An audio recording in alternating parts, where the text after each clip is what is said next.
everybody. Welcome to Sportcat's Daily Gazette. Let me pay a few bills here real quickly, and we will get the show on the road. You're listening to a Dare Media Group and Mastiff Media radio station.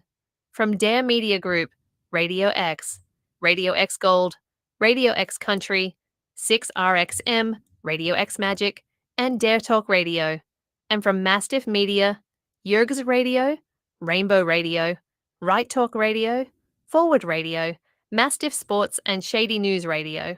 For more information, visit daremediagroup.com.au or mastiff.medias. You're tuned to the Sportcat Show. The boss jock has entered the building. You are listening to the Sportcat Show. That's right, ladies and gentlemen, boys and girls, children of all ages. You have the one, the only Sportcat, often imitated, never duplicated. My competitors are not international. Welcome to everyone. Come over and join the live chat in case you want to yell at me. And I also want to give another way for people to get in touch with me, 404-492-6095. You can leave me a voicemail. I will not answer it. It goes to a line that is dead. You can text the number if you want, 404-492-6095. So you can leave voicemail, whatever, or text me. Either way, I don't care. So there's another way to get in touch with me if you choose to. And of course, you could always go to speakpipe.com/Sportcat and shoot me a voice message that way as well. So there's no excuse for not coming over and joining the live chat, which is on YouTube.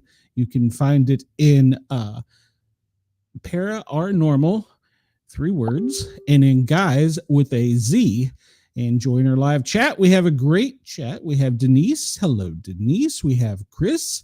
Hello, Chris. Good morning. Good afternoon. How is everyone? Yes, Denise, we should be concerned because yeah, this is a big storm. She's a mean, ugly girl that's about to come over and strike the East Coast. Well, actually, she's going to brush the East Coast. I don't know on the west side of that if that's the worst part or it should be. I don't know if it would be better if she came ashore or not. But oh, she's ugly. So we'll get into all that in a minute. But right now, let's do our local time check. It is 1:11 on the East Coast. 10:11 in California, Denver 11, Chicago, you're 12:11, and we jump down to our friends down under. It's already tomorrow. Good morning to Sydney. It's 3:12, and it's 1:12 in Perth. So good morning to you guys and gals. Welcome, welcome. We appreciate you tuning in. And one of the first things we always do, let's just jump right in because it's going to be a busy news and weather day. A reminder, I'm not a paid professional journalist. I'm just a guy with a microphone and a big mouth, and I'm also not a meteorologist or a doctor for that matter. I'm just a guy. So basically I doom scroll so you don't have to, and I try and condense it all down, and some days it's hard to get everything in, which will probably be today. So we may run a little bit over in Australia if they don't mind. So hopefully they won't kick me off. But if they do, we'll keep going on the tube and you can come over here and find me. So we always go back in time. And today is August 18th. And we go way back to 1737, the first public admission to Salon de Paris art exhibit. 1838, United States exploring expedition headed by Charles Wilkes departs the Pacific for Antarctica. 1919, the Anti-Cigarette League of America forms in Chicago. Wonder if they have an anti-vape league now. 1920, State Representative Harry T. Byrne casts the deciding vote in Tennessee, and thus America's ratification to the 19th Amendment of the Constitution, allowing women's suffrage after reading a letter from his mother. And basically, the 19th Amendment is stop the suffrage and allows women to vote. Great thing. So in 1940, the Battle of Britain, the air battle known as the Hardest Day, occurs. The Lufthansa loses approximately 69 aircraft in the Royal Air Force 68 and one of the ever largest air battles. No, it wasn't Top Gun, so I don't think we haven't had any battles like that since. I don't think. Well, I will say major battles. So, 1926. Well, this is important. The first televised weather map is broadcast by the National Oceanic and Atmospheric Administration in D.C. That's timely news. Today in music, 1956, Elvis's Hound Dog and Don't Be Cruel reached number 1 on the charts. So I'm going to have Hound Dog stuck in my head. 2008, Belarus weightlifter Andriel Aramuno breaks the world record in a snatch, clean, and jerk with a total being 105 kilogram gold medals in Beijing. So Chris says, now, if only Chicago would form an anti-crime league. Well, yeah. But I don't know how many people were shot in Chicago over the weekend. I didn't look, but New York and then Utah had a very strange one over the weekend, or last night, actually. 1227, Genghis Khan passed away. Mongol leader Genghis Khan dies while leading a campaign against China's Xi kingdom. It's probably pronounced X. His exact cause of death is unknown. Some sources say he died from injuries sustained after he fell from his Good Lord. Fell from his horse. Others claim he was wounded by an arrow in battle and died from an infection. 1590, the Roanoke colony is found deserted. John White, the governor of the Roanoke colony in the modern-day North Carolina, returns to Roanoke Island after a 3-year trip to England and find it deserted. White, along with about 100 other colonists, had settled at Roanoke Island in 1587, but he soon had to return to England for more supplies. He was held up for years, and when he finally returned to the colony, all he found was the word Croatian, the name of an island about 50 miles away, carved into the palisade at the establishment or settlement. Strangely, none of the settlers were found at the island. 1896, Butch Cassidy tries to organize a train robber syndicate. Thank you, Denise. It is Monday. I finally slept, though. That was good. And I probably won't sleep the rest of this week. 1896, Butch Cassidy tries to organize a train robber syndicate. Would that be a union? Wild West outlaw Butch Cassidy allegedly attempts to form a train robber syndicate of over 200 outlaws. Instead, many of these outlaws split into their own groups, the most infamous of which Cassidy's Wild Bunch. Today, the Wild Bunch is remembered as the most successful train robbing gang in history. 1920, women win the right to vote in the United States. We talked about that. 1931, the Yangtze River peaks in a catastrophic flood in China at 53 feet. Well, they are talking, they are doing their fear mongering, saying there's 100-foot waves coming. I don't know if we're going to have 100-foot waves, but at any rate. All right. Yes, Riley wants Catherine to perform the snatch, clean, and jerk as well. Chris is referring to the TV show Big Brother. Hey, and ironically, Chris, it's National Couples Day. Maybe he'll see if he can get some roses for Catherine. National Fajita Day. Ooh, that makes me hungry. Bad Poetry Day. Any poetry I write is bad. Discovery Day. Indonesia Constitution Day, Long Tan Day, and National Ice Cream Pie Day. Ooh, that sounds good. National Mail Order Catalog Day. Is that still a thing? Never Give Up Day, Pinay Noir Day, San Martin Day, Serendipity Day, World Breast Cancer Research Day. That's a good thing. So let's see what else we got here. Let's go over to the next one. And we'll close that one and we'll jump to, well, we talked about the wine day, the fajita day, and the ice cream day and the mail order day. Well, let's just see what birthdays and events we have for today. And we'll go way back in time to 1774. Meriwether Lewis, he's the explorer from Lewis and Clark, was born today. Marshall Field, he founded the department store chain Marshall's. Marshall Fields. Wonder if it's the same Marshalls. Burley Grimes, the last MLB pitcher to officially throw the spitball.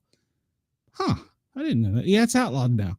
Margaret Murray, the Advent, who is considered the grandmother of the conservation movement.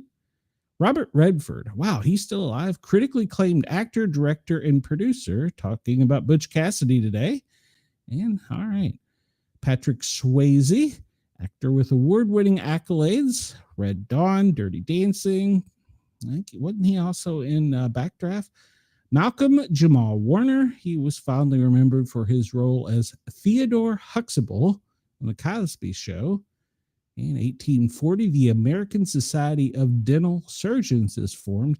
Whew, I can only imagine back then how brutal that was. Aaron Montgomery of Montgomery Wards issues the first mail order catalog. Maybe that's why we have mail order catalog today. And the Anti-Cigarette League forms. President Roosevelt dedicates the Thousand Island Bridge connecting New York and Ontario. 1956, we talked about the King, Elvis Presley, releasing Hound Dog. And James Meredith in 1963 becomes the first graduate from the University of Mississippi. 1988, the FDA approves minoxidil as a hair loss treatment, but it could also cause severe diarrhea, headaches, left eye vision. I don't know. I'm making that up, but I can't wait for us to get the stupid medical commercials off of TV. So let's see. National Airborne Day, National Bratwurst Day. Is that today? No, that's tomorrow. We'll talk. No, that was over the weekend. So we missed those. National Bratwurst. I'd rather have a fajita. So I'm not a creamsicle guy. I think we covered that last week. Yeah, not a creamsicle guy at all. All right, so I wanted to start off with this one because there is so much political tension and divisiveness. Well, a Florida man has been convicted for stabbing his friend to death during a heated Trump debate. There's no need for this. Can't we all just get along? So a man has been found guilty of fatally stabbing his friend during a heated argument about Trump. Donald Henry was convicted of second-degree murder, tampering with evidence for the brutal killing of his friend Sean Popp, as reported by the DeSoto County Sheriff's Office. The deadly altercation took place in October at a residence located in Arcadia. He was declared dead at the scene as per the probable cause arrest penned by the deputies. Henry was promptly arrested. According to a witness, a group of individuals were smoking marijuana. Well, there's part of the problem. When Henry and Popp began to quarrel over Trump, while Henry was sharpening his knife.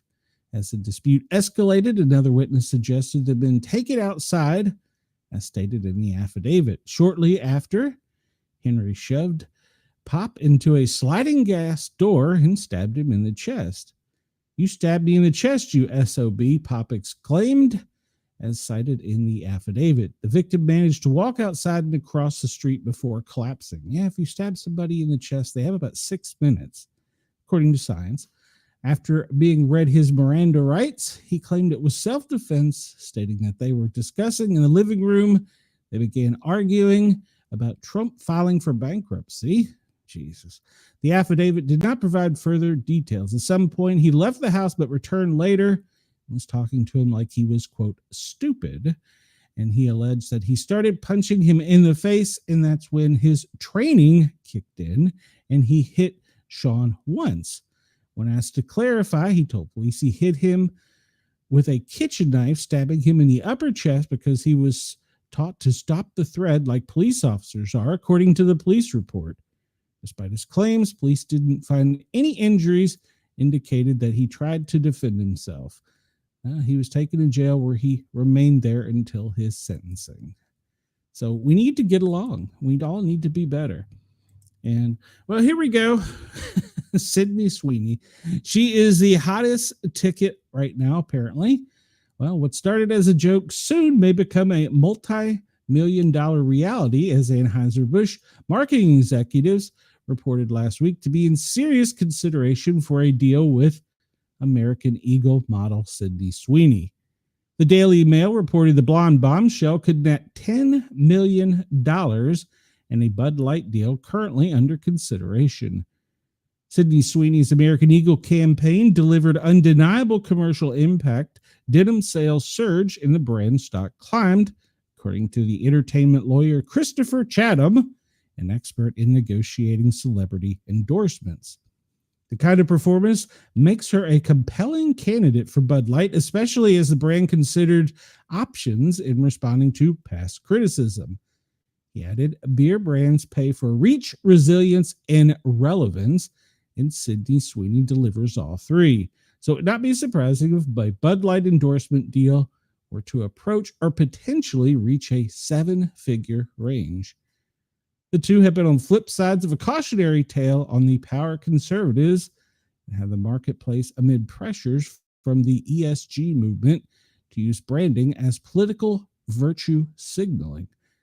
Bud Light, once a staple for the St. Louis-based beer manufacturer, lost nearly a quarter of its sales, roughly $1.4 billion in annual revenue, after outraged conservative boycotted the brand for its promotion on transgender personality Dylan Mulvaney in 2023. According to some estimates, its overall market value plunged more than $15 billion due to the, quote, woke misstep.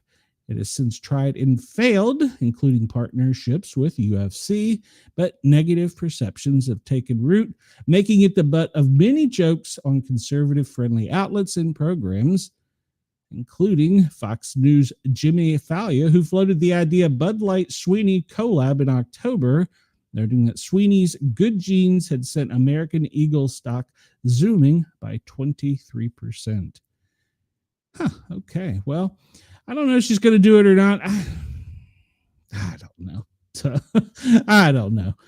It's crazy that one person can influence that much. I personally don't drink Bud Light. I really don't drink beer anymore because Bud Light sucks. So let's see. Chris says he was sure to get okay, hold on a minute. He was sure to get the SOB comment out during those 6 minutes instead of getting medical attention. His priorities need to be examined. Well, they were by the funeral home and probably the county coroner.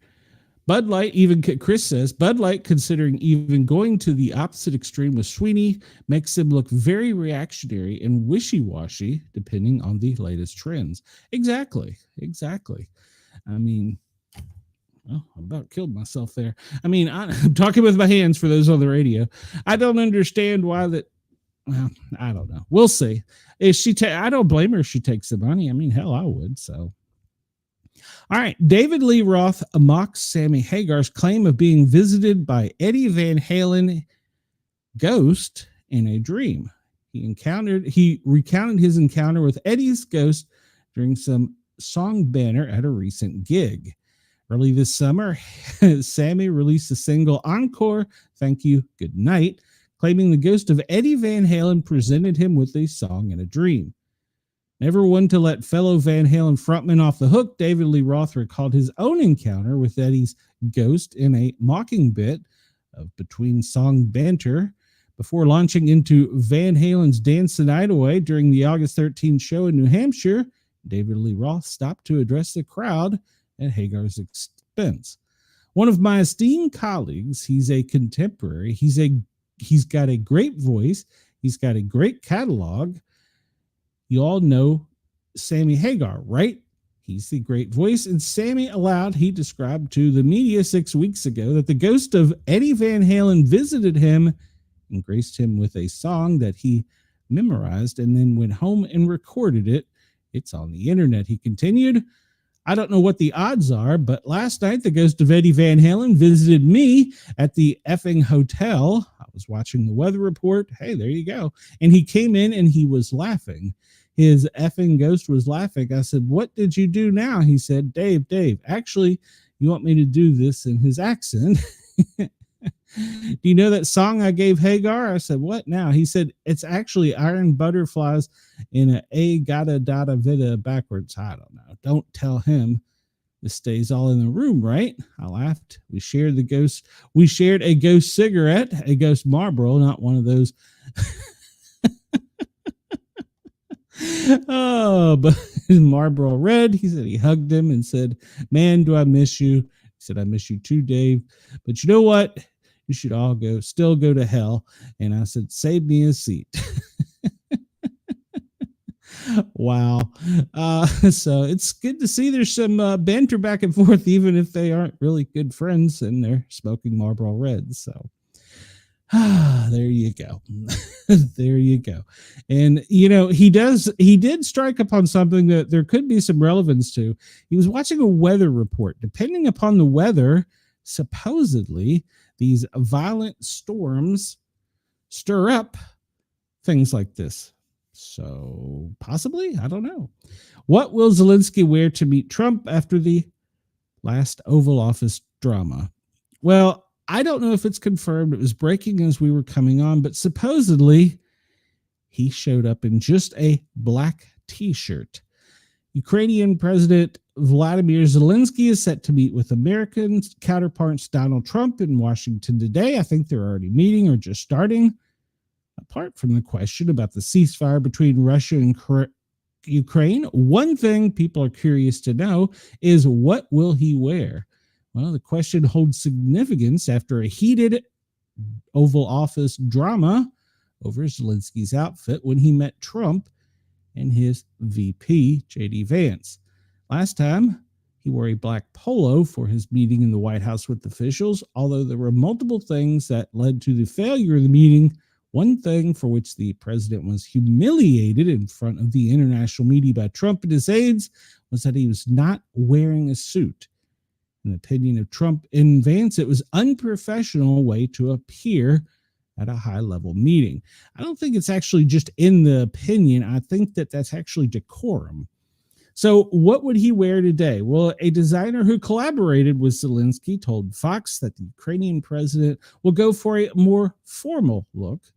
Tomorrow, he most likely will not appear in a polo. I think he's choosing a black military suit or a military style with shirt and trousers, perhaps a jacket.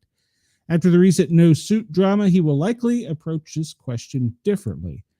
The White House reportedly asked Ukrainian officials if their president would wear a suit.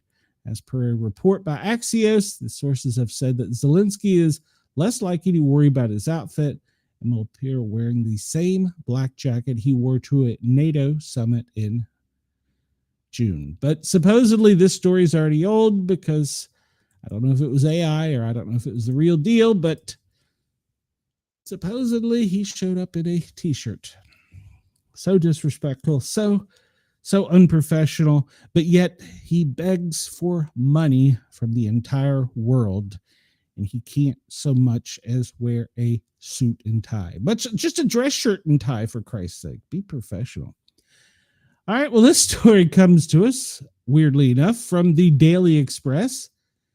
Putin takes a poop suitcase with him to Crunch, Alaska summit with Trump. Along Vladimir Putin's strict security measures, he is rather surprising practice which sees a Russian leader take his fecal matter back to Russia.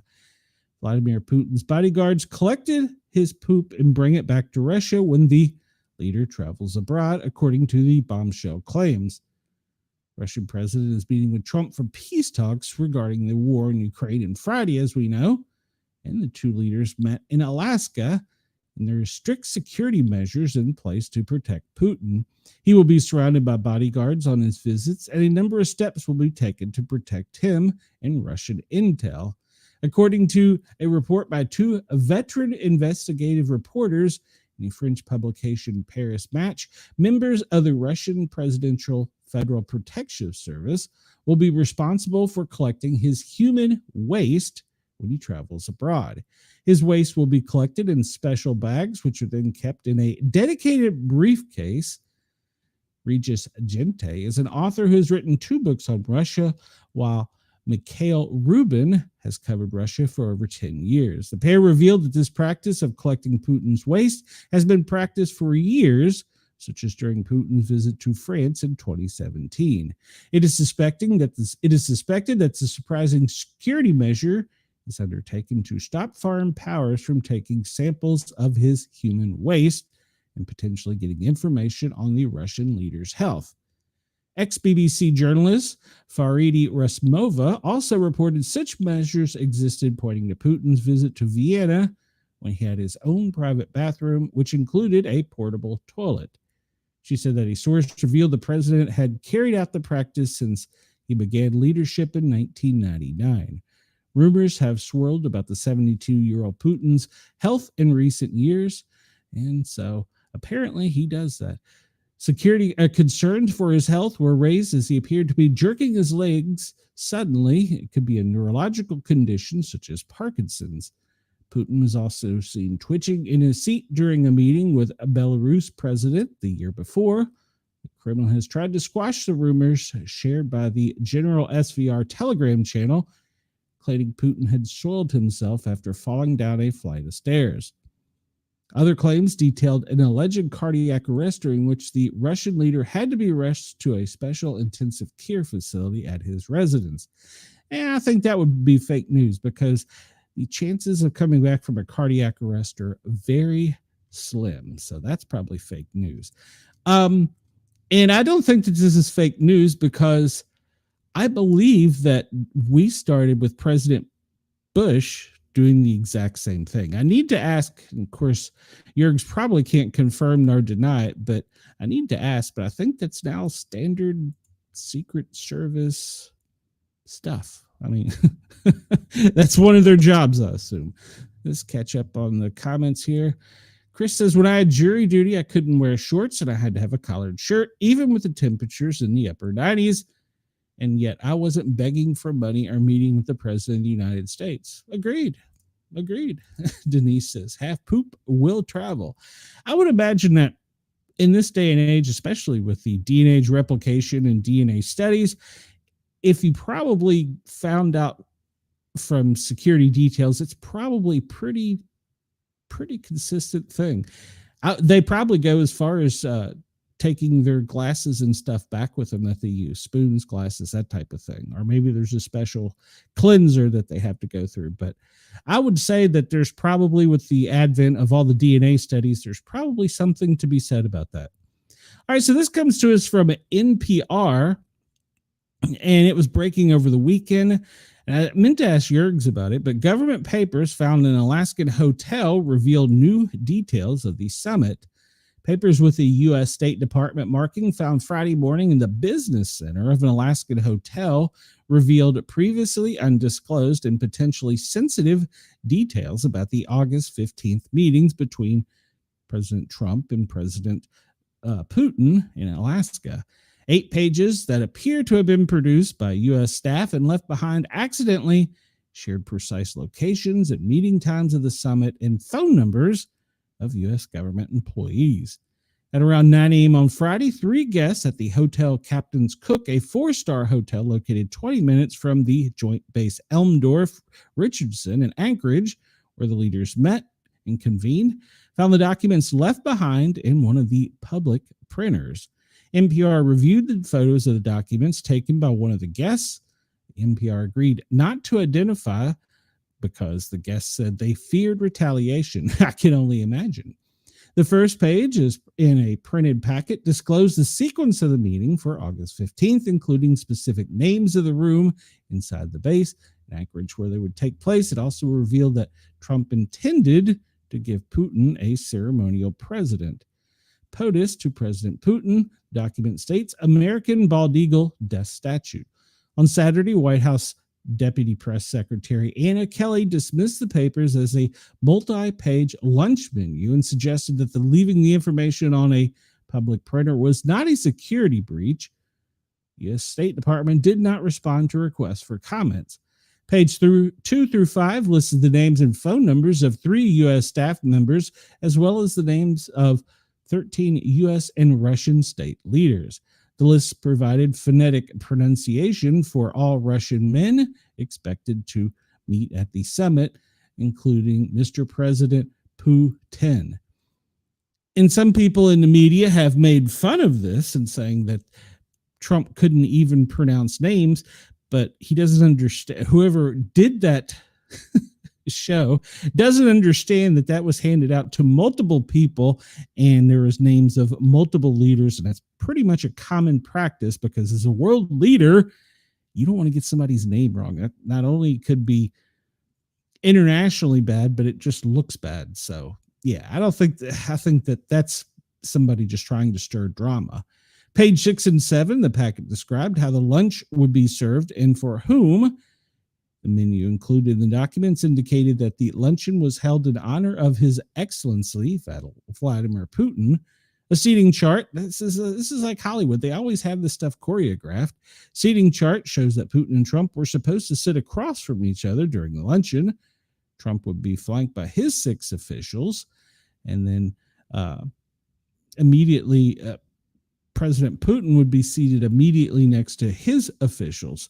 And during the summit held on Friday, it was apparently canceled, but it was intended to be a simple 3-course meal. The document showed green salad. World leaders would dine on filet mignon. Must be nice to be rich. Halibut Olympia and creme brulee would be dessert. A professor of law at UCLA who lectures about national security said the documents found in the Alaskan hotel reveal a lapse in professional judgment in preparation for the meeting. It strikes me as further evidence of the sloppiness and incompetence of this administration. You don't just leave things in printers. It's that simple. The printed papers are the latest examples of security breaches by the Trump administration. So there you go. You can go online and view these. These are PDF files. I thought, okay, I have them over here. You can view these online. They're a PDF file, and you can go through and see them for yourself. There's a link from NPR where you can see them, and I assume you can download these. Can you download these? Maybe you can't. I don't know. But apparently, why can't you save this? Save as? Can you save these? I don't think you can save these. Maybe. Let's see. Not that I really want these. No, it doesn't appear you can. They don't have them in a PDF file. So apparently, I just broke it. So you can't just print it, apparently. So there you go, or save it. Maybe you can. How about this? If for security purposes, hey, there you go. Save as a PDF. There you go. You can save this and download this to look at your leisure. Yeah, we're just going to save this. I'll look at it later. I don't think it's anything too major, but there you go. So you can see it and save it, print it, whatever. So, all right. Well, we're talking about all the world leaders meeting and having decorum, and we've talked about violence in the past. Well, one town threatens $2,000 fines or 90 days in jail for parents if children break the law.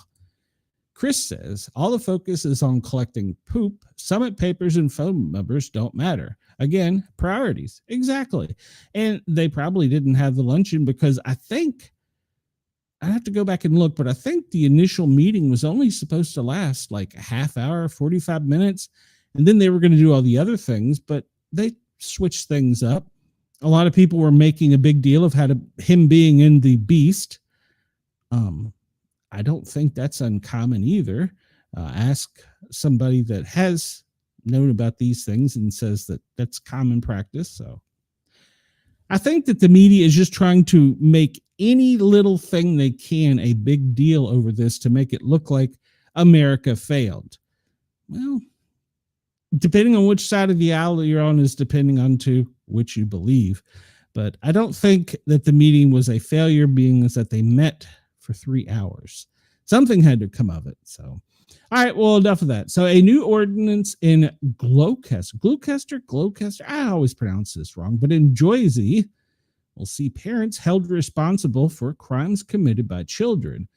Parents in the township in New Jersey may soon face severe repercussions if their kid runs afoul of the law.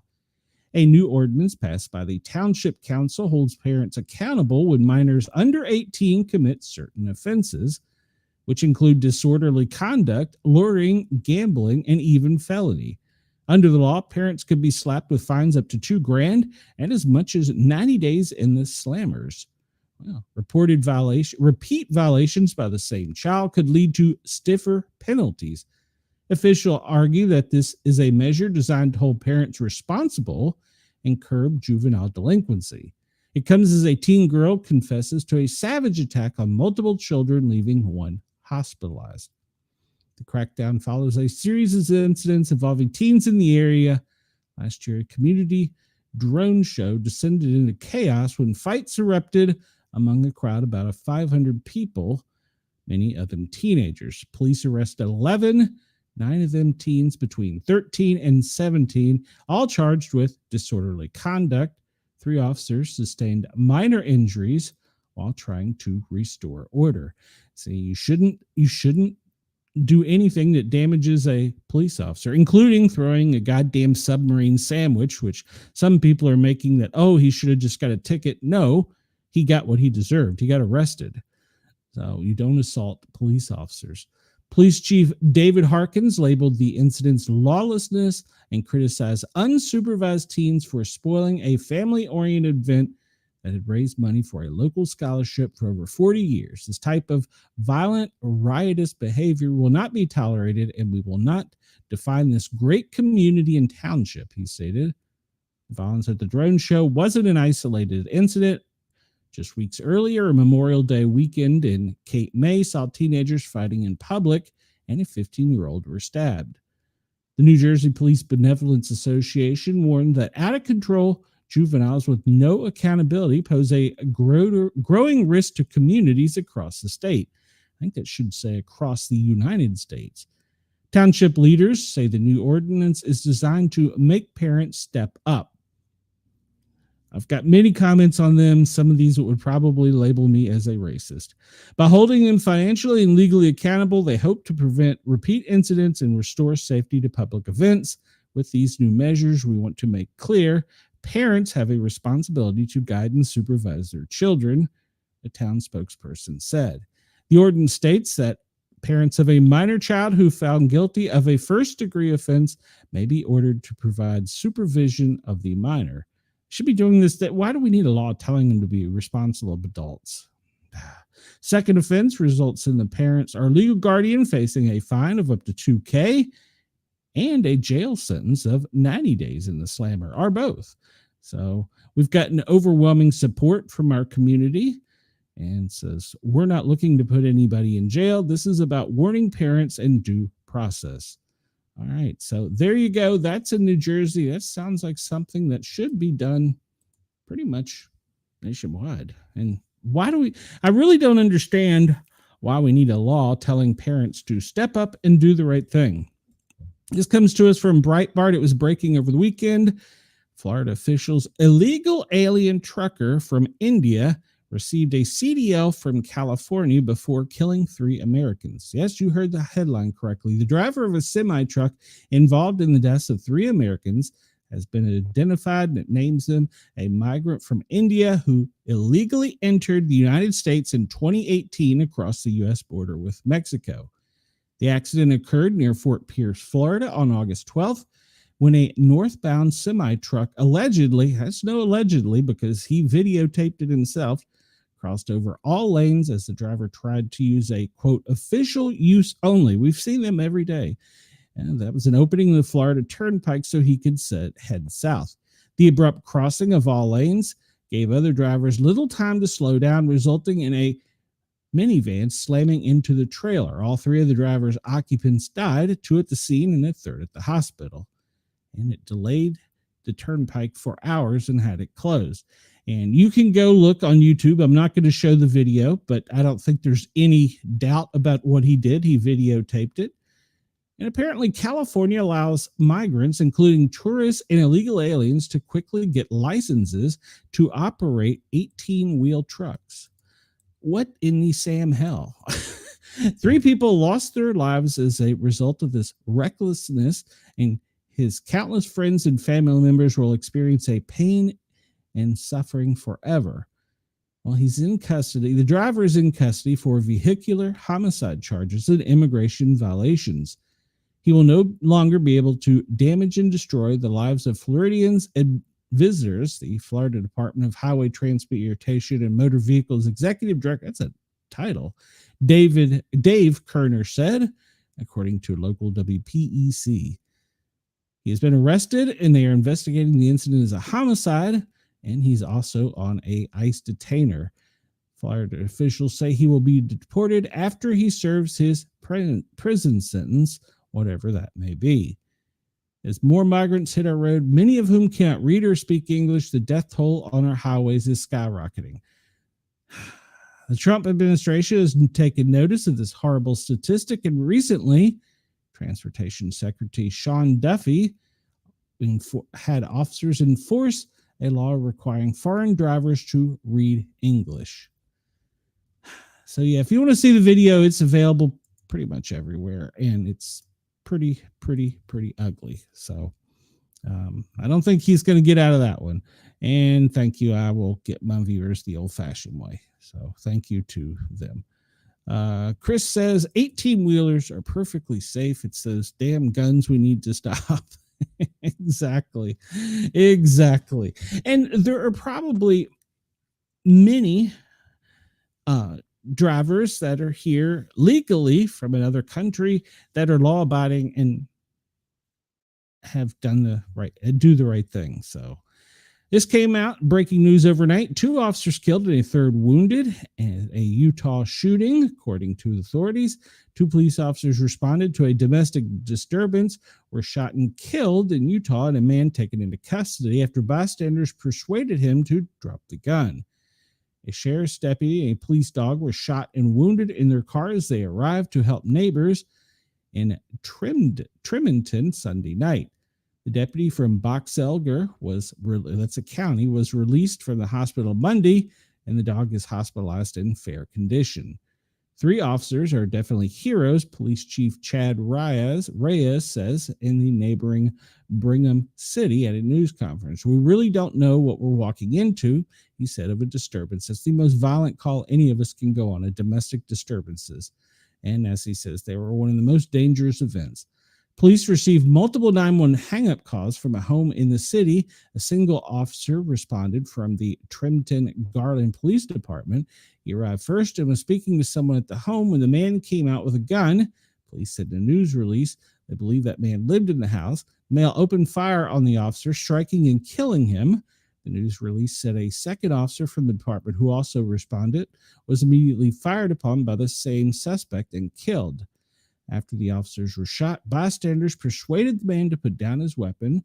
Police said up to 50 officers from multiple agencies responded. SWAT teams arrived to clear the home and verify there was no further threat.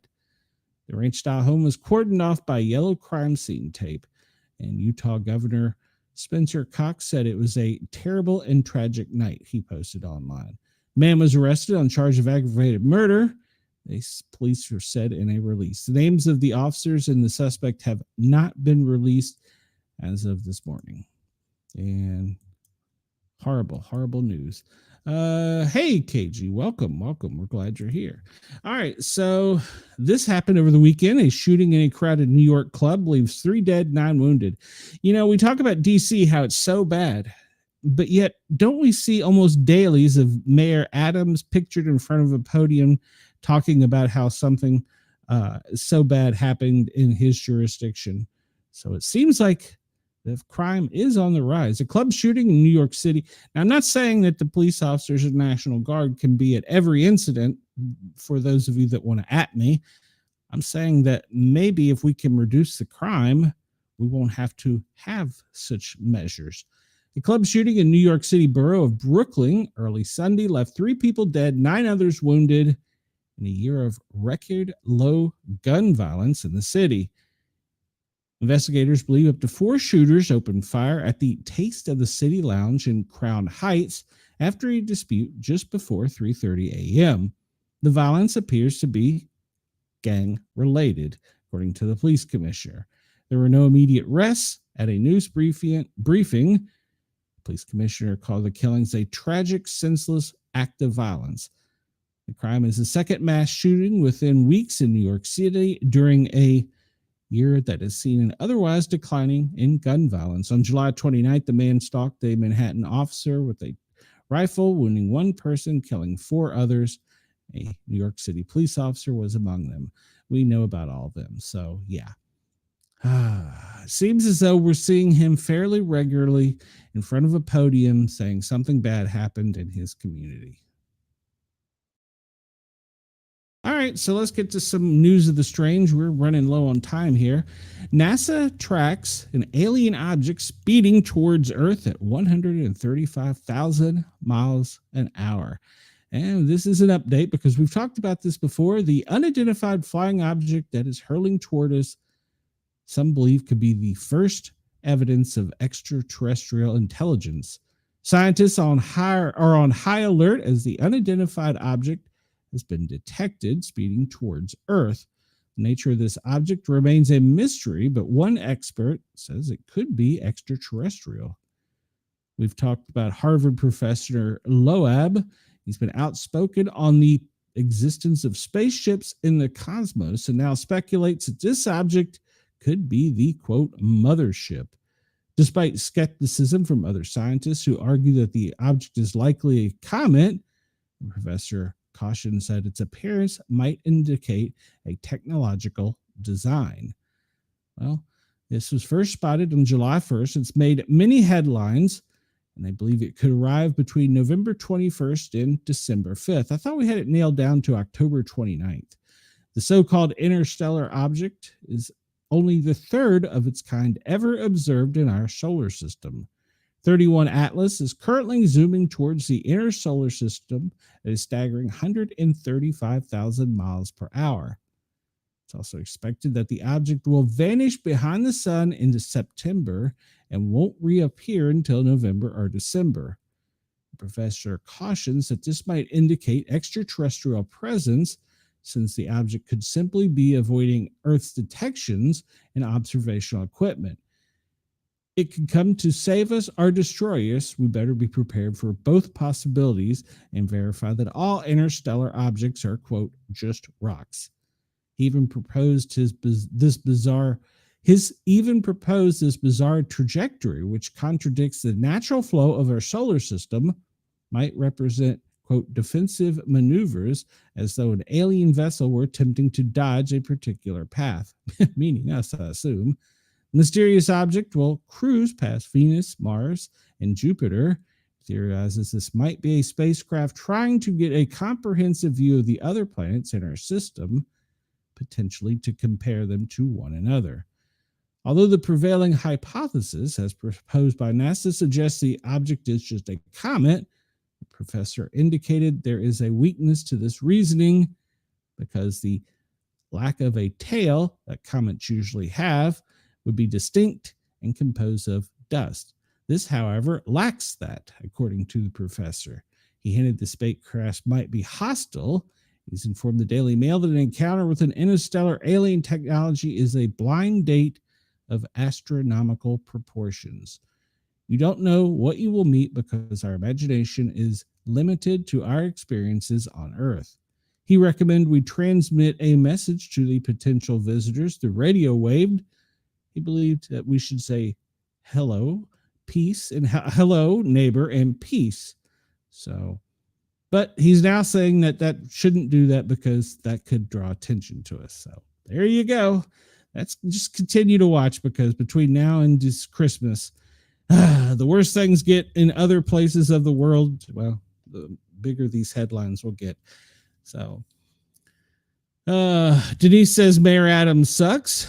Chris says he has come to the realization the more BS politicians spout at press conferences correlates with the amount of people they have standing behind them trying to convince us these people believe me.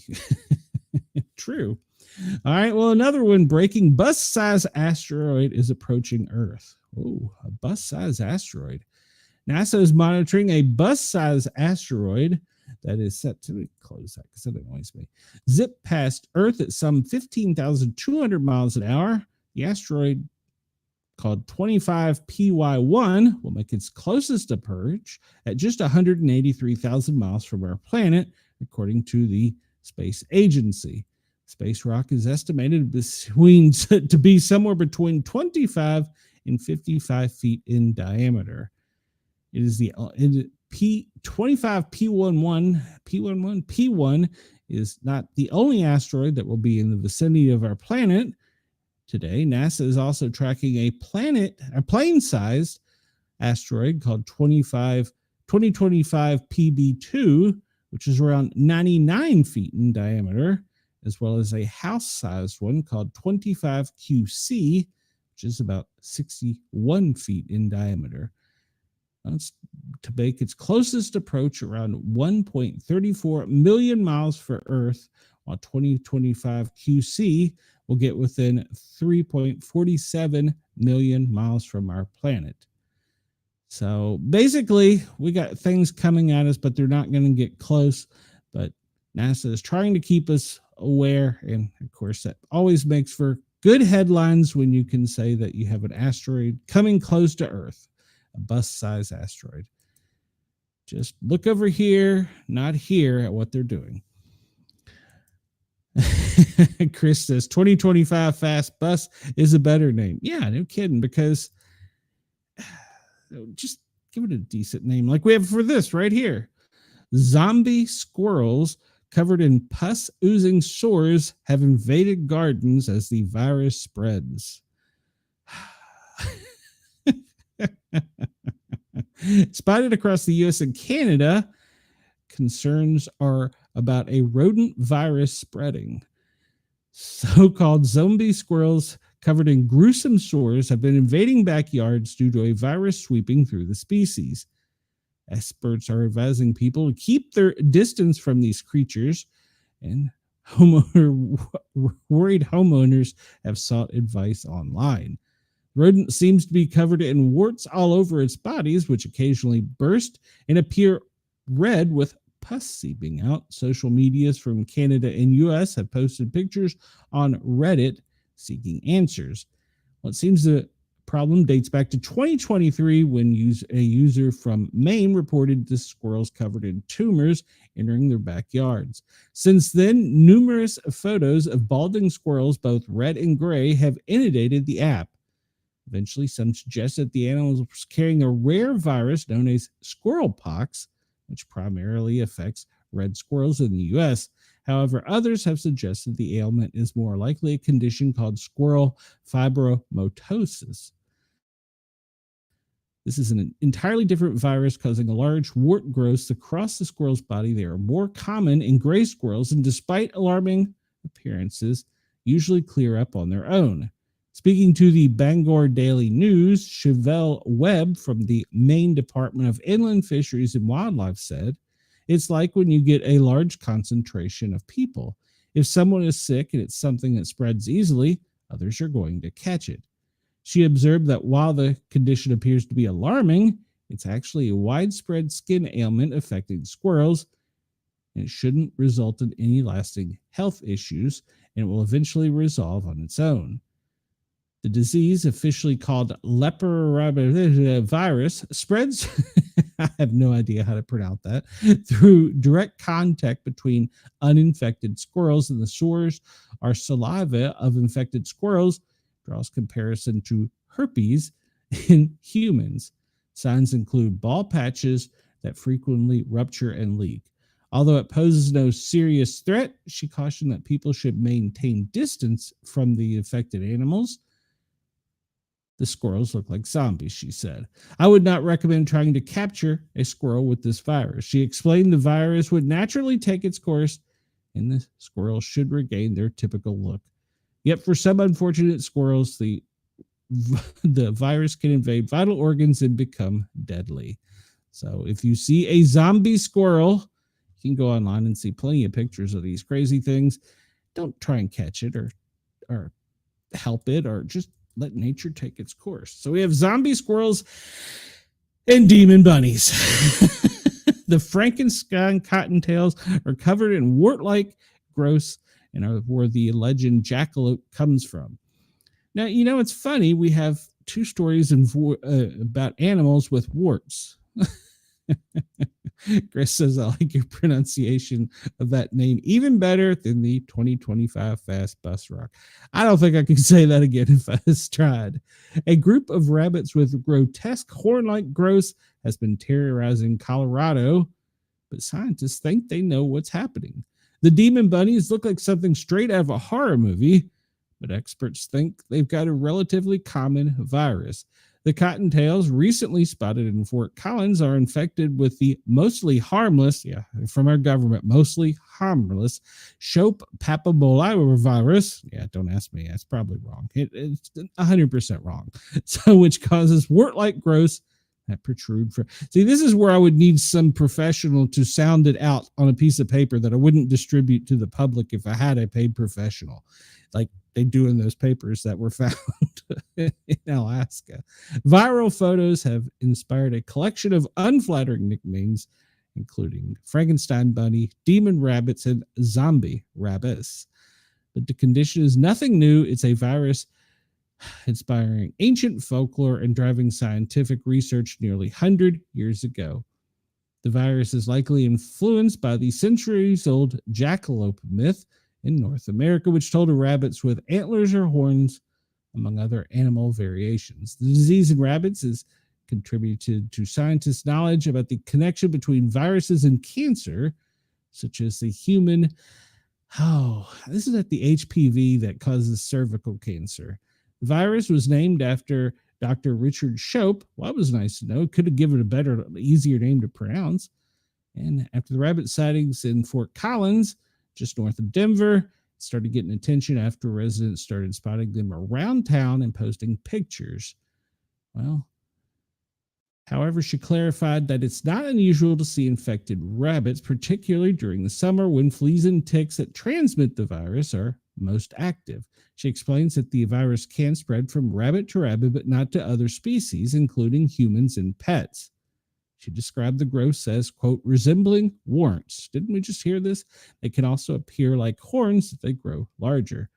She reassured that these growths don't cause harm to the rabbit unless they develop it on their eyes, mouths, or other internal organs. She added that the rabbit's immune system are capable of combating the virus, and once they do, the growths will vanish. You can go online and see all these disgusting pictures of the Frankenstein bunnies. Yeah, it's weird that we're talking about two viruses that produce warts in two different, I don't remember a species, but there's another scientific name of animals, but they also put something in there that says the word tick.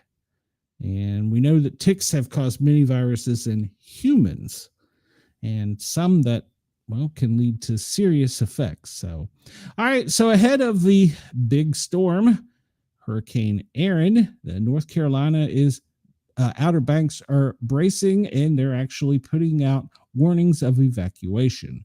Evacuations have been ordered in North Carolina's Outer Banks, even though the storm is unlikely to make direct landfall. They warn that some roads could be swamped by waves of 15 feet. See, there's reporting 15, where some podcasts are really going crazy and saying we're going to have 100-foot waves come in and we're all going to die. We're not. It's just going to be bad. So the Hurricane Aaron is pelting the Caribbean right now, but it's going to move to the north, not northwest. And evacuations are being ordered on the islands in North Carolina's Outer Banks, even though it will not make direct landfall. So the monster storm is currently a Cat 4. Actually, I think it's wrong. I think it was updated to a 5 again, with sustained winds of 140 miles an hour. We'll get into more of that later. The evacuations were ordered beginning Monday on Hatteras in Ocracoke, Ocracoke, on the Outer Banks.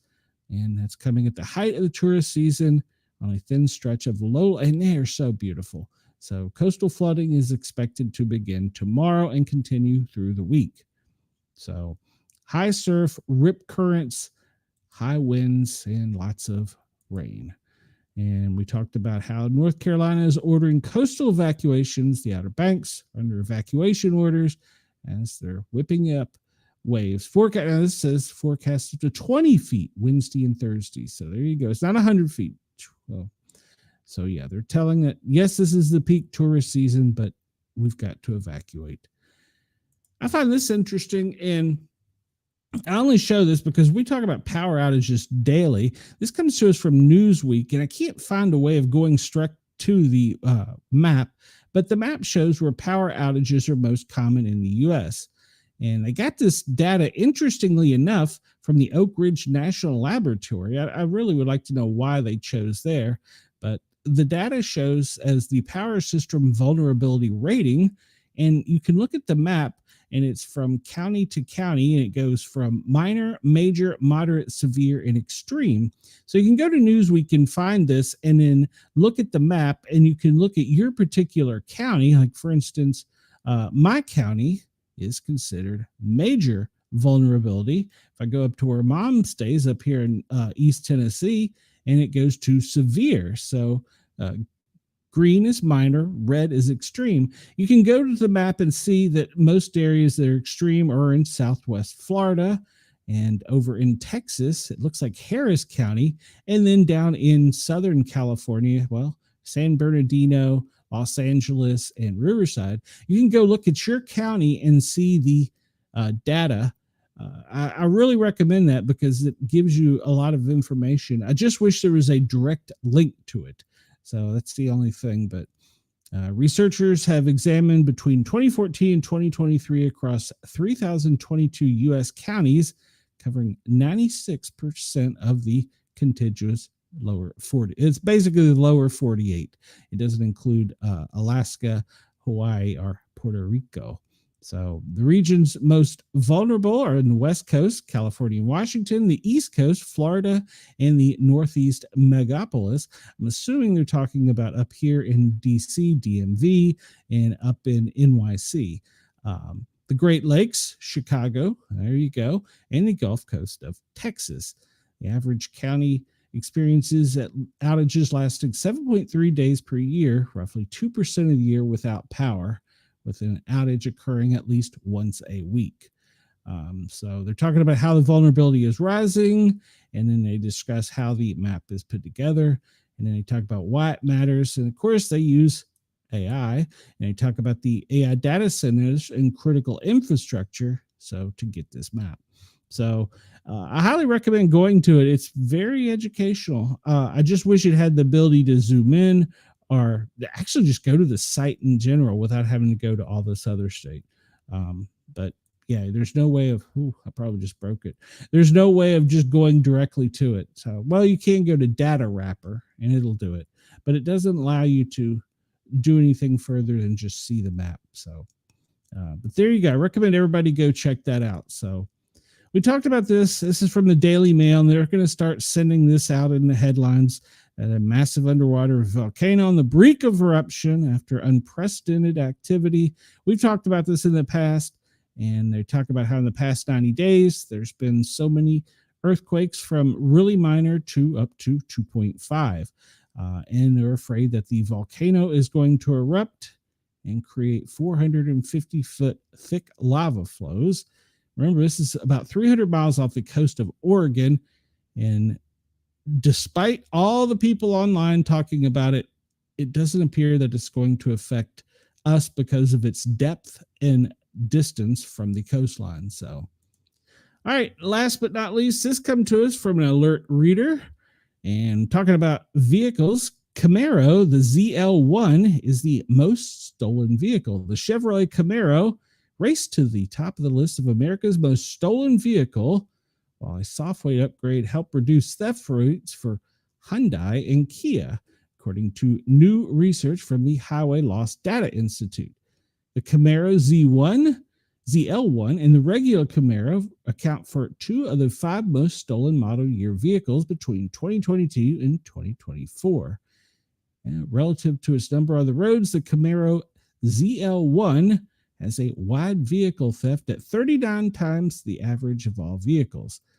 Frequency of which a theft occurs 13 times which was 13 times as high as the average. Muscle cars have topped the list for years. And let's see. So let's go down here and just go through. You can read all the data, but what we really want to know is which are the most stolen ones. Well, the Camaro ZL1, then comes the Acura TLX four-wheel drive, then back to the Camaro. GMC Sierra, that's interesting. The crew cab is the 2500 crew cab. Then the other Acura, another GMC Sierra, the Chevrolet Silverado, the Dodge Durango, Land Rover, and then we get the Ram 1500, Chevrolet Silverado, Honda CRV Hybrid, and you can see this whole list. It's pretty interesting. It used to be Hondas and Kias were the most stolen because they're easy to steal, apparently. I don't know. I don't have any personal data on that. Maybe. But at any rate, you can go check that out. The Chevrolet Camaro ZL1 is the most stolen vehicle. All right, so let's go to what we normally do here every day. Let me go over to the beginning. So we started off, I'm sorry I missed the top of the hour. I want to thank everybody at Radio X, Dare Talk Radio, and Yerg's Radio for allowing us to tickle your ears. Please come over, subscribe to the Paranormal Guys with a Z, and hit that subscribe button, the notification bell. And while you're watching the video, it just takes a second, give a thumbs up. I'm not begging for money or anything. I'm just begging you to come over and subscribe. Daily operations briefing. This comes to us. It was presented to the president this morning at 8:30 a.m. from FEMA. And this has got all the good stuff, but not the secret squirrel stuff. The new things that they're watching and ongoing operations. Hurricane Aaron. Well, they're talking about Puerto Rico and the U.S. Virgin Islands. We'll read about that in a minute. And then we're monitoring for severe thunderstorms in the central high plains, excessive rainfall and flash flooding in the upper Midwest. And down in the tropics, well, Atlanta, we have a Cat 4 at this time of this publication, and then yet another disturbance, and one out in the western Pacific. So they're talking about the tropical outlook. Well, Aaron is the first one. Then there's the second one. There's actually three that are lining up. So, but right now the main story is Hurricane Aaron. So at 8 a.m., she had northwest winds at 13 mile an hour, which is a category 4. I'm sorry, northwest at she's moving northwest at 13 miles an hour. I think they've changed it now to west north at 13 miles an hour, 130 mile an hour winds, category 4. And she's considered a major hurricane. She is not expected to make land. She's going to be between us and Bermuda. But the problem is the size of the storm, how large the storm is. So the most likely arrival of winds, well, if you're down in Florida, you can start seeing an impact as early as Tuesday morning. And then as it goes and skirts the coast, where it's going to skirt the coast the most is the North Carolina, from Oak Island up to basically all of North Carolina. From Virginia Beach down to Oak Island is pretty much where you're going to start seeing high winds. Could start seeing is midday on Wednesday. You need to stay weather aware and keep watching and getting updates from your local weather or National Oceanic and NOAA. Now in the tropics, in the Pacific, they don't have anything expected during the next 7 days. So let's get into Aaron. At the time of this publication, she was a Cat 4. I believe she's increased now to a 5. And, well, she is at 8 a.m. She was 105 miles northeast of the Grand Turk Islands, moving northwest at 13 miles an hour, with maximum sustained winds at 130 miles an hour with higher gusts. She's expected to do a gradual turn to the north Monday and Tuesday. On the forecast track, the center of it is expected to pass east of the Bahamas on Monday and between Bermuda and the east coast of the United States the middle of the week. Some weakening is forecast to begin tonight. However, she will remain a very large and dangerous hurricane throughout most of the week. Tropical storm conditions are expected today across the Turk and Caicos and southeast Bahamas. However, there are no further impacts anticipated for the Virgin Islands and Puerto Rico as of this morning. So minimal power outages have been recorded, and the U.S. Army Corps of Engineers is assessing in Puerto Rico and says that there's only 2 customers. It's interesting, without power, and no communications have been interrupted. No, I'm sorry. Tower interruptions and tower and wireless services were interrupted in St. John, and with a responder radio network failure, but apparently it's been mitigated. It's just dropping channels. All right, so basically it's sporadic. The FEMA response, well, they've been monitoring this for several days, and they're going to continue to monitor this. And as you're going to see command posts and settings in preparation start to be established all along the Carolina area, and even they'll be inland probably too in multiple ways. So we'll see how they prepare in advance and stage things ahead of it coming up. They're probably working on doing that today. This talks about the Invest 90W in the Western Pacific. She's located 412 miles southeast of Guam, and she's only got winds of 20 to 26 miles an hour. So she's not going to do that much. And KG says, I saw the Weather Channel talking from North Carolina Outer Banks, and it's sounding like things will be nasty. Well, just to see where it's going to be worse, look and see where Jim Canatori is. Or did he retire? I think he may have finally retired. So, all right. So we want to keep an eye on Erin. She's out there. She's bad. She's ugly. Take the storm serious. She's wobbling. And if she decides to go just a little more to the west, well, it could majorly impact the United States. And it's not just going to be the coastline. I want people to understand that this storm at one point in time was 600 miles wide, and she's expected to go back into warm waters and grow again.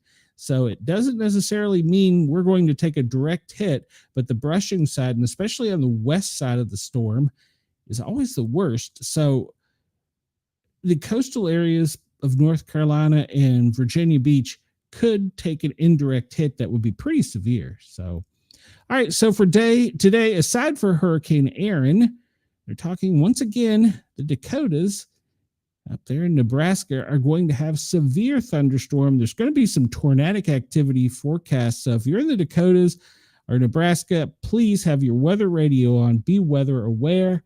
And then we're going to have some heavy rain and flash flooding in Wisconsin and Illinois today, back over to the Great Lakes, even this portion of Iowa. And because of the fronts coming in from Canada and from the West Coast, and some actually coming down from the north, there's anticipated spotty showers pretty much for most of the lower 48, with, of course, the exception of the West Coast. Tomorrow, we're not anticipating any severe weather, but with Hurricane Erin out there, we want to stay weather aware. And then Wednesday, as it makes its brush with the coastline, we'll see more. So the hazardous outlooks for today, pretty much if you're east of the Mississippi, heavy rains and high heat from the Great Lakes into the deep south. And of course, obviously over in the southwest. Florida, you're going to get both the high rains and the high heat. So stay weather aware. The long range forecast, well, we're looking for temperatures to actually start dropping because this is coming down from Canada. It's coming down from the north and going to the west, but it's supposed to shift to the north to the east, and that's going to help drive the hurricane away. So we're going to start seeing some fall-like temperatures appearing for much of the lower 48, except for Florida and the extreme northwest. And then, of course, over the next 6 to 10 days, the precipitation rate along the coastline is going to change, but pretty much from Maine to Florida, you can anticipate some rain. It'll probably be more harsh as it comes up in brushes, depending on the closeness of it to the East Coast. We'll see about that. And then luckily in the Southwest, they're going to get some above average rain, and so will Alaska. Wildfire summaries. There was a large one broke out in Utah. So we're working on that. They're still working on the ones in Colorado, Idaho, and Wyoming. I still really don't understand why we're not talking about anything in California, because there are wildfires raging in California. The space weather outlook, well, according to NOAA and FEMA, there's going to be no activity. Some forecasters online have said that the space weather is going to affect us with the hurricanes and the earthquakes. You can go check them out, but I think they're kind of just fear-mongering. So currently, we have FEMA operating in 17 joint field offices with 64 major disasters, 7 emergency declarations. We're still working to repopulate and rehouse 12 missions, and we have 9 supported and 6 joint recovery. Look for those to grow as the task force are formed for the swift water along the East Coast. So that'll all change. Of course, they're still monitoring the floods in the east and the fires in the west. So keep an eye on that. Let's see. And this goes back to preliminary damage assessments. You can go check this out, talking about things going back to the first of the month and last month. And then there are declaration requests in progress for several Connecticut, Nebraska, North Dakota. North Dakota, Nebraska, North Carolina, Kansas. So keep your eyes on that. That will be coming up in the near future with the storm. All right, so let's look at, let me refresh this because it's been changing throughout the day. All right, so apparently it won't update. No, okay, that's what it is then. All right, so this is the president's daily schedule. If we go back over the weekend and see Saturday, well, they really didn't have anything major, but when the president returned at 2:47, where did he go over the weekend? Hold on a second. Let's go back here. See here. He went to his golf club in Washington, D.C. Ironically enough, one of the metropolitan police departments refused to provide motorcades. I won't name the county, but I grew up in it. I thought that was disgusting. They should help with the motorcades, but apparently they protested. So the president went and golfed over in D.C. and in Virginia at some point in time over the weekend.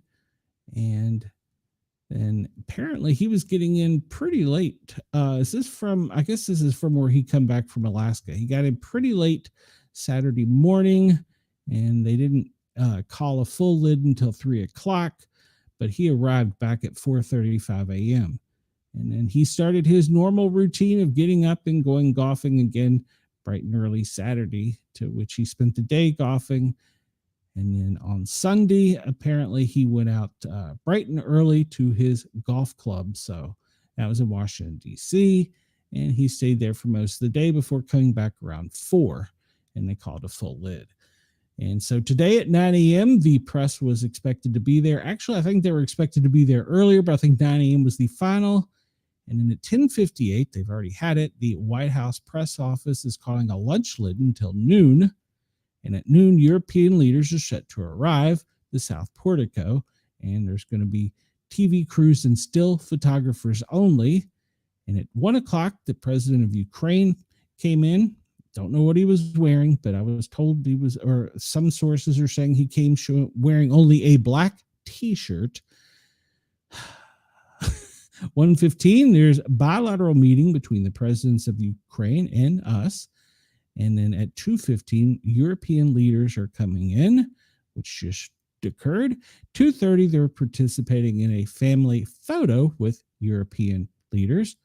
And at 3 o'clock, the president will participate in multilateral meetings with European leaders. So that's going to be breaking as we go the whole day, and we'll see how it goes. We'll jump over here to WRC, maybe. WRC, they usually have the most recent updates and pretty much keep it going. All right, so this is the official press photo. And it appears that he's wearing a black jacket and what appears to be a button-up shirt. I can't say about his breeches. So, and Chris says, can you imagine the outrage if people declined to participate in the motorcade of previous administrations? I'm sure talk would include attempting to jeopardize the safety of the individual. Agreed. And I don't think a police department should be making political statements. They have a job to protect people. It doesn't matter.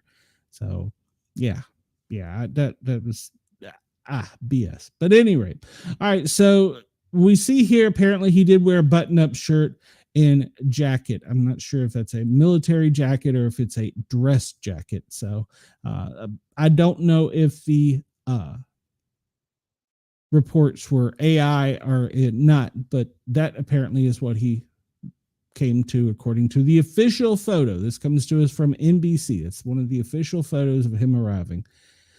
So in a Truth Social post, Trump seemed to put out for the responsibility ending the war in the Crimea, despite its he tweeted out or X'd out last night that they can't join NATO and they're going to have to give up. I forget.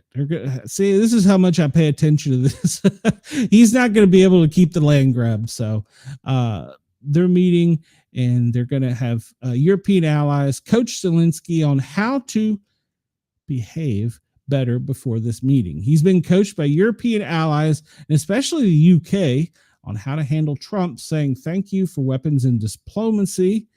And Trump's a letter from his wife from Melania wearing a suit jacket after criticism from the last time when he wore his war attire, even though he's never been on the front line. Yeah, he's never been on the front line, but if I was a military officer and he showed up like that, I would be insulted because he's never done anything more than smile for photo ops and be a comedian. And I think it was on Dancing with the Stars too, wasn't it? Yes, he does look like a thug, but at least the thug wearing a jacket. So it's supposed to be a much friendlier reception this time. And Trump joked at 2:15 about halting U.S. elections in 2028. Holy cow. Okay, this was 16 minutes ago. And the media is going to run with this. So you say it here. It came here first, 2:13 p.m., 16 minutes ago. Trump jokes about halting U.S. elections in 2028, citing Ukraine's wartime pause. In response to a question about whether Zelensky intends to hold election in his country, last conducted in 2019 before a pause due to the ongoing war, Trump quipped about adopting a similar approach. So you say during the war you can't have elections? Trump responded, say 3.5 years from now. So you mean if we happen to be in a war with somebody, no more elections? I wonder what the fake news would say about that. Zelensky laughed before responding to Trump, and I quote, this is Zelensky, you like this idea. Oh, that's going to dominate the next 48 hours. 41 minutes ago, Trump said, I don't think you need a ceasefire. All right. Trump said, I don't think you need a ceasefire, which is a stark reversal from his comments after meeting with President Putin.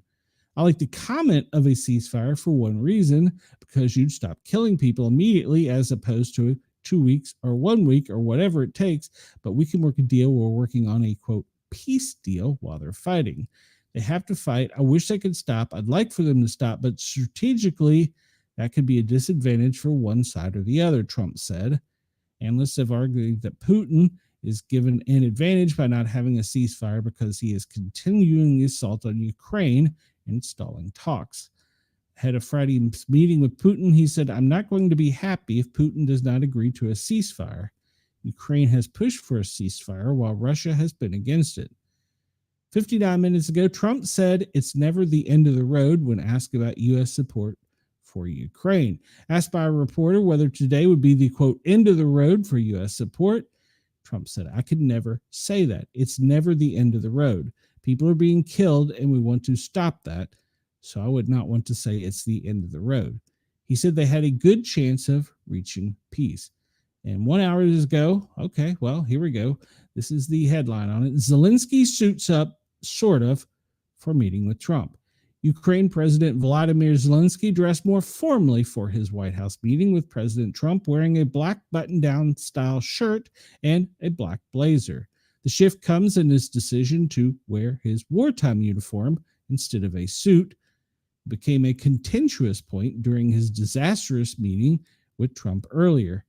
He previously said the choice of wearing a long-sleeve T-shirt and cargo pants is to show solidarity with the soldiers fighting Russia. Former Attorney General Bill Barr arrives at the Capitol House for a deposition over the Epstein investigation. It's just not going to go away. That headline will never go away until we have the files. Either the files either release the files or start punishing people. Start punishing people. That's more important than giving me names, because you'll see names when people start getting arrested. And then at 12:52, 1 hour ago, European leaders are beginning to arrive at the White House.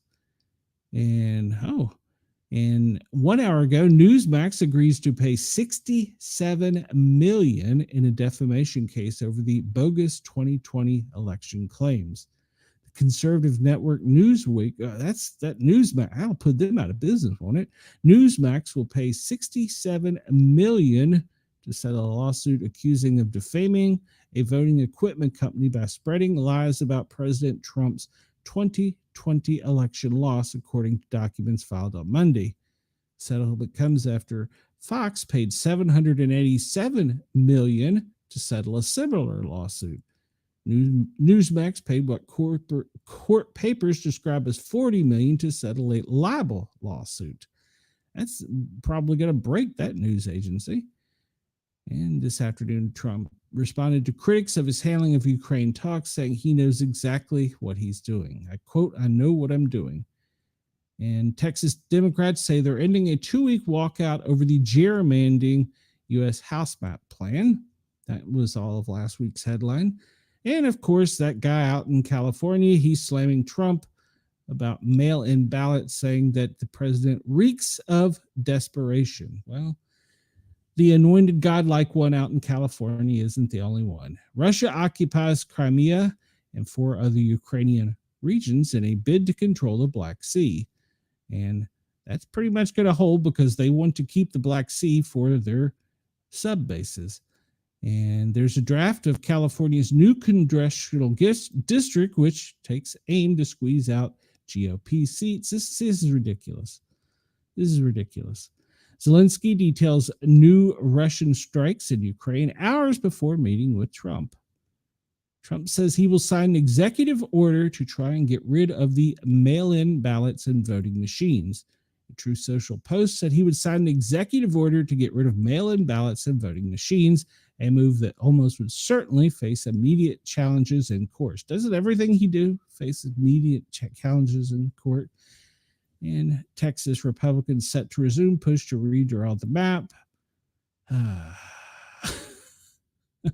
Trump tells Ukraine that he's got to give up Crimea and NATO hopes. And I don't see that he's going to want to do that, but got news for you, buddy. If you want peace, yeah. And Chris says, a Delaware judge in the backyard of Joe Biden came out with that decision. That's a shocking news. Yes, it is. So, hold on, I missed one. Trump probably doesn't like the idea. He's more than likely enjoys the verbal gymnastics in the media world.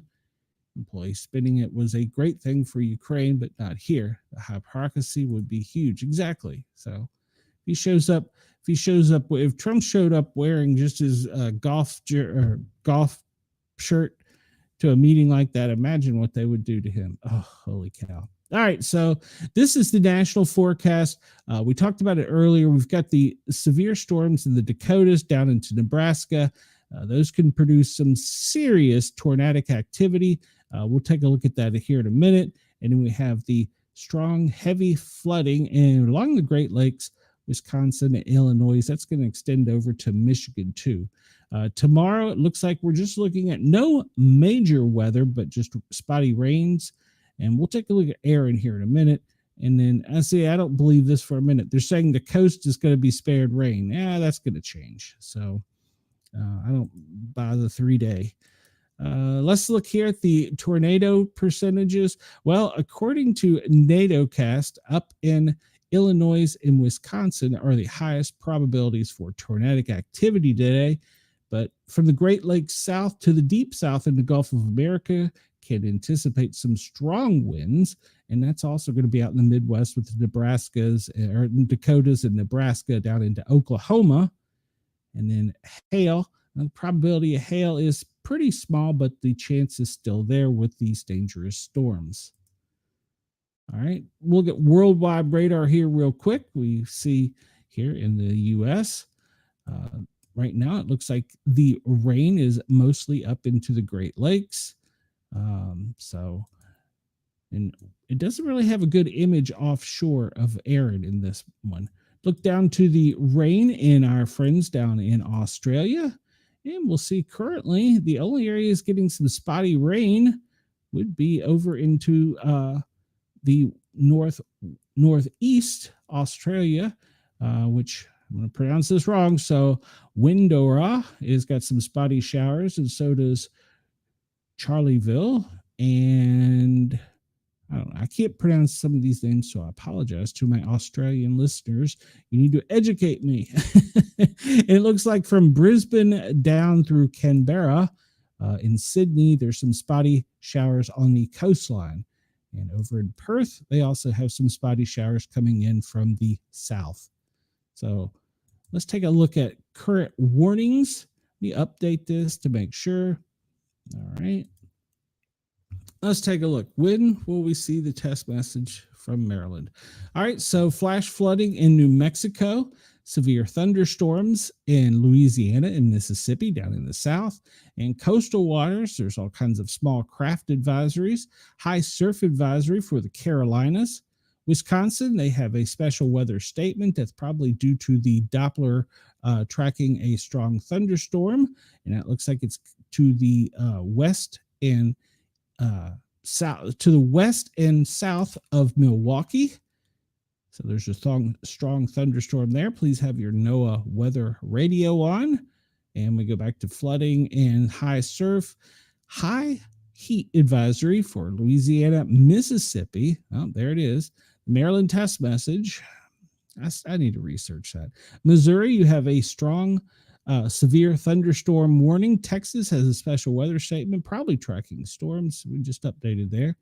And they're already putting out marine weather statements pretty much all along the coast. This, I believe, is for off of the Great Lakes, like Michigan, off of to the east of Milwaukee.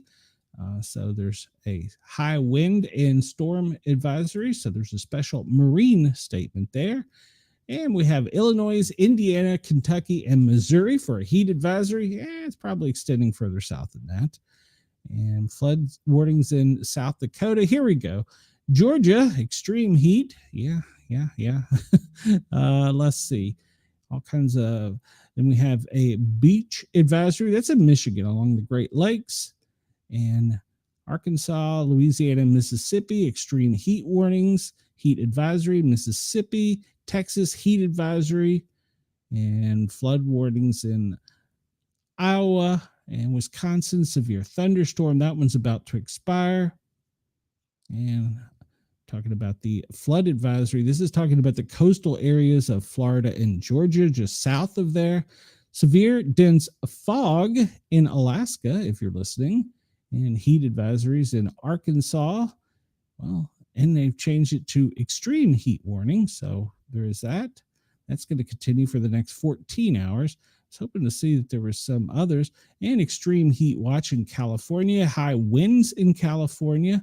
That's expected to last the next 10 to 12 hours. Extreme heat watch for the next 10 hours in California. That's going to be for the Southern California. Yeah, out towards Los Angeles. Yeah. So extreme heat watch, heat advisory for Alabama and Tennessee. There we go. Oh, 1.3 days left. Wow. So it's going to be hot. Let's see. It keeps updating. So let's just go back to the top here because we're getting into stuff that's about to expire down here. I was hoping to get into some of the coastal stuff, but it keeps updating. So let's see what we have more recently here. So Arizona, California, Nevada, extreme heat warning. So yeah, that's the most recent advisories put out, all to the west with extreme heat. The heat is brutal. I went outside to walk the dog earlier and it wasn't the heat, it was the humidity. Ugh, it's horrible. All right. Let me update this because for some reason it just looks blank. 2:43. We're running close on time here today. All right. So this is the current weather map where it'll show all the warnings. And we see out here with Erin, This is a better picture. She is north of Dominican Republic. Had a brain cramp there, sorry. And she's expected to move to the north. It doesn't look like she's not going to take that turn until later in the week. But due to the size is why they're worried about the coastal areas from Miami to Virginia Beach. So if you live anywhere near those coastal areas, please take caution. And then later in the week, we're going to start worrying about from the Delmarva region all the way up to Nova Scotia. That'll probably be later in the week. So there's been several small earthquakes reported. And this was in Blunt. Does it say when? This was near me. 2.0 occurred on the 12th. So they were talking about the activity of earthquakes in the Appalachia, which you see there's one to the west, to the south of Knoxville, and to the west also over towards Charlotte and Greenville. They've been talking that those could be showing a sign of a larger one soon to come. I don't know about those doom and gloom things. We see all the small craft advisories out on the Great Lakes, the severe thunderstorms warnings for northern Illinois, western Wisconsin, back over to the east, all the way to the Great Lakes. And then from there down, we have the different various heat warnings. It could be for just an advisory all the way to extreme heat, like if you get down to Arkansas and Louisiana. So keep an eye on that. There's a small thunderstorm there in Arkansas, and the other storms are heading up into Milwaukee and to the east of Chicago. We'll hop over to the West Coast real quick here, and we'll see the blue dots, all kinds of earthquake activity. There doesn't appear to be any rainfall except for in to the east of Cheyenne and north of Denver. So that appears to be in the Platte region. Special weather statement following that storm, and then to the south of Denver, Colorado Springs, all the way down into Santa Fe. There's some spotty Pueblo storm activity from basically Denver down to Santa Fe. Looking at Texas, looks like Texas has a cell moving in from the west that's going to be affecting.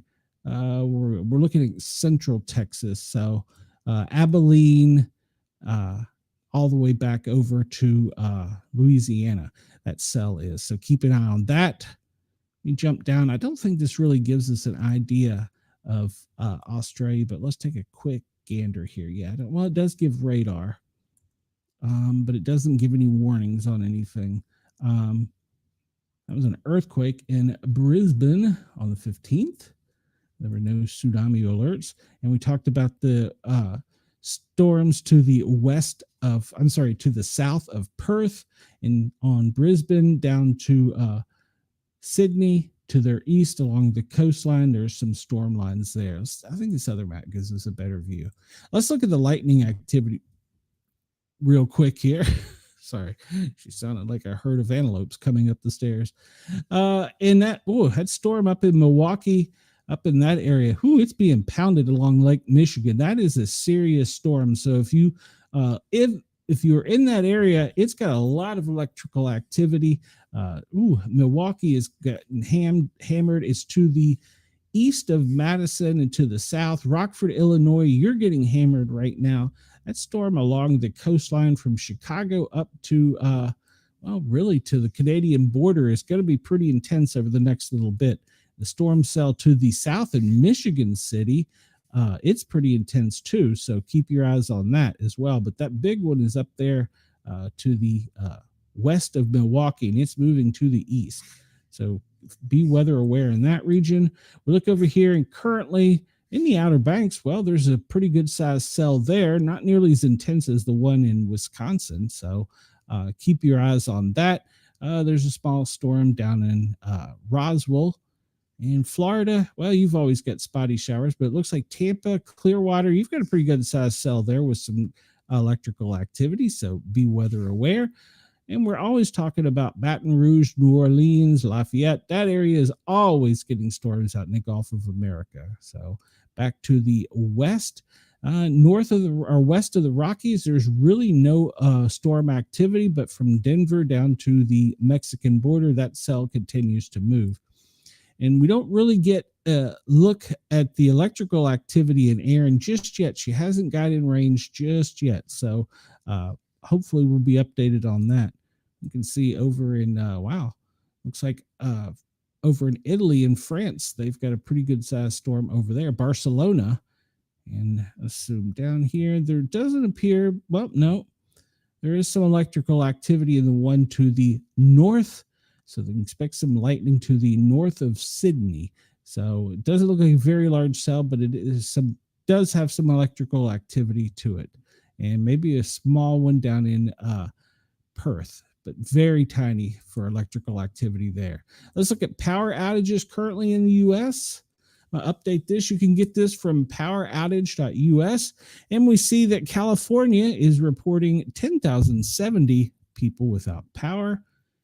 And right now, California has the most. Washington, 6,090. Illinois, 5,000. Rhode Island, 4,245. Texas, 4,224. I look for us over the next couple of days to be talking about power outages anywhere from the Floridian coastline up to the Delmarva. So keep an eye out. Be weather aware. Be stocked up. Have water, batteries, things to charge, all that good stuff. So let's look at the heat. The heat. So we'll start up here in the, we'll start up here towards Boston and see. Well, allow me to zoom in. Whoop. Go away. All right. So we'll start up here. Boston, currently 63 degrees, but, oh, wait a minute. I clicked twice. 63 degrees currently right now in Boston. You're going to have a high of 72 and cloudy.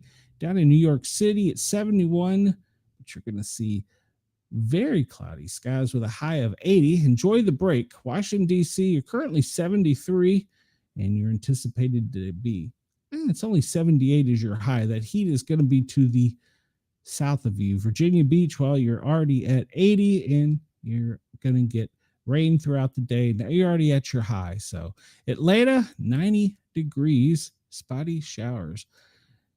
Denise says it's chilly in New York. Well, enjoy it.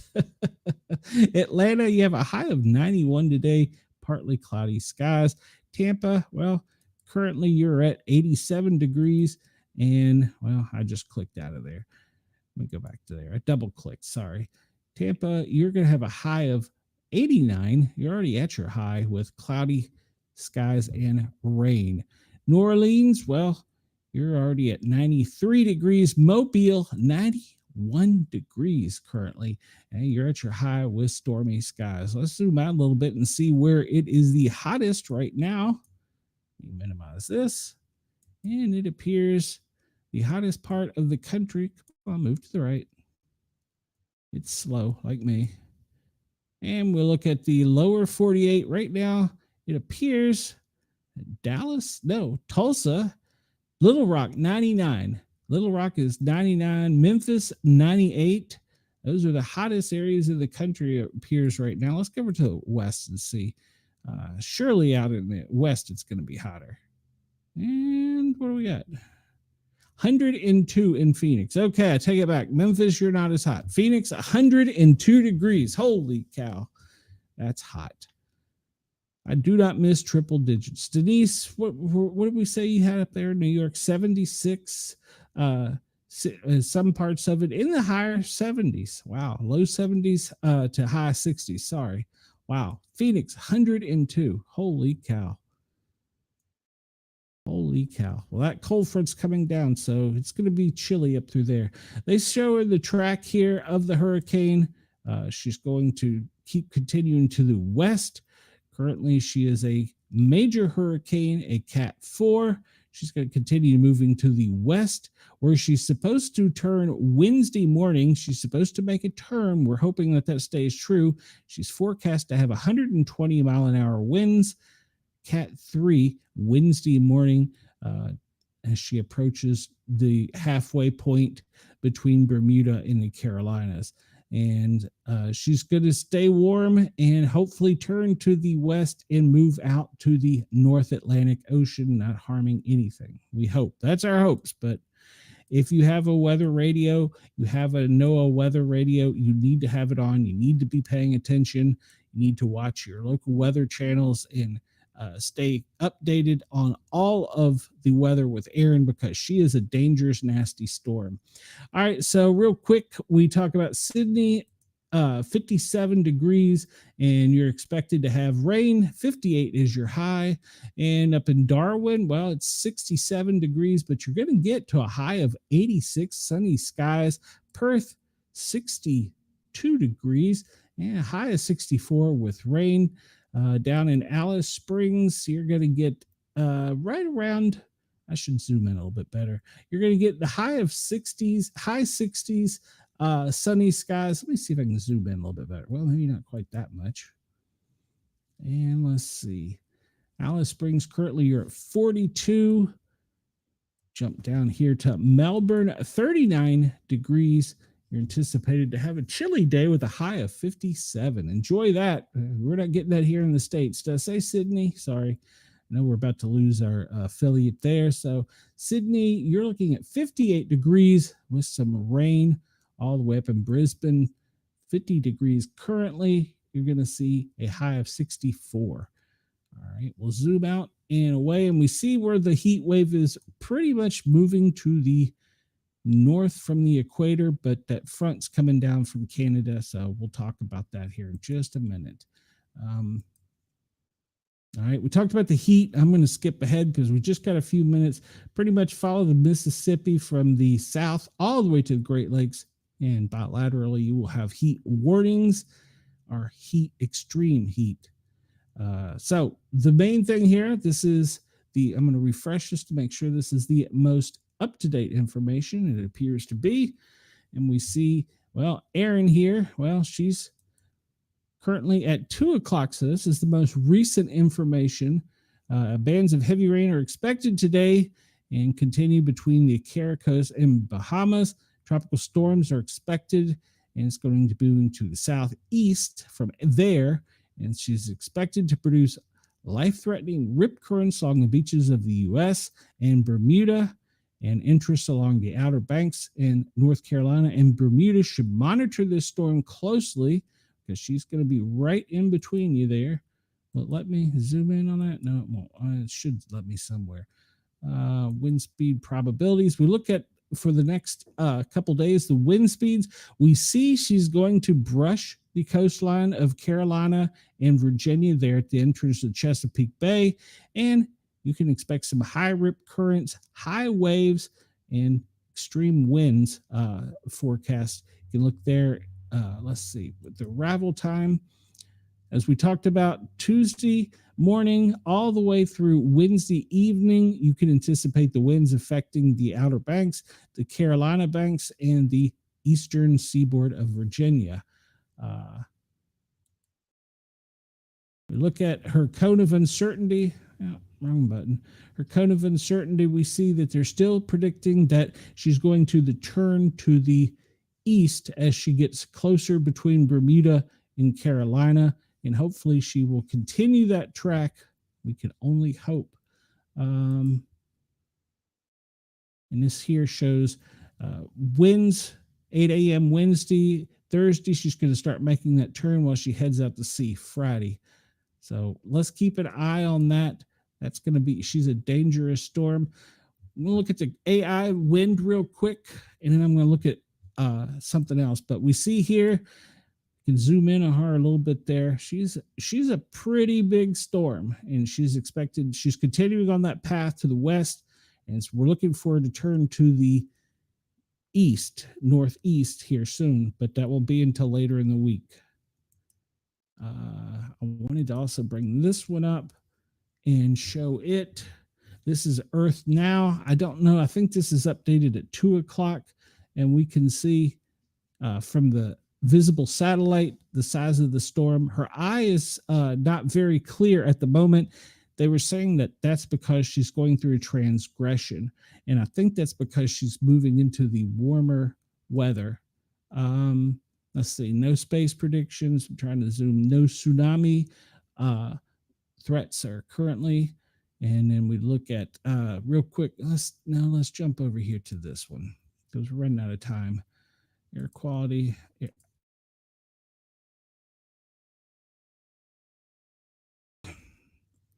Air quality, because we lose everybody. All right, so close on this to zoom in.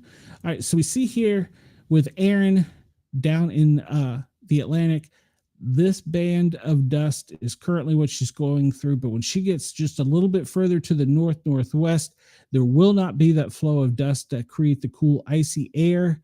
And so that's going to move her into warmer waters where she's expected to grow. So that's supposed to take place later tonight into tomorrow evening.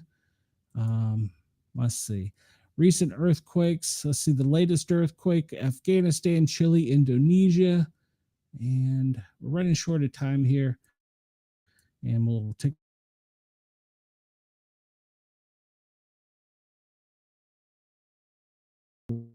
real quick look at the military movement. If there's anything interesting, well, maybe we will. Maybe. We're about out of time here in Australia. Okay. Activity we see right on Washington, D.C., it's because of all the dignitaries. And I was hoping to see something down here along where the Aaron is. She got so high with winds that they had to shut the movement of aircraft around the area, and the Hurricane Hunter ship was too high for them to even go in. And it was in unsafe region. So for them to say it was unsafe, it's pretty crazy. Look down here in Ship Explorer. We really don't see any ships in the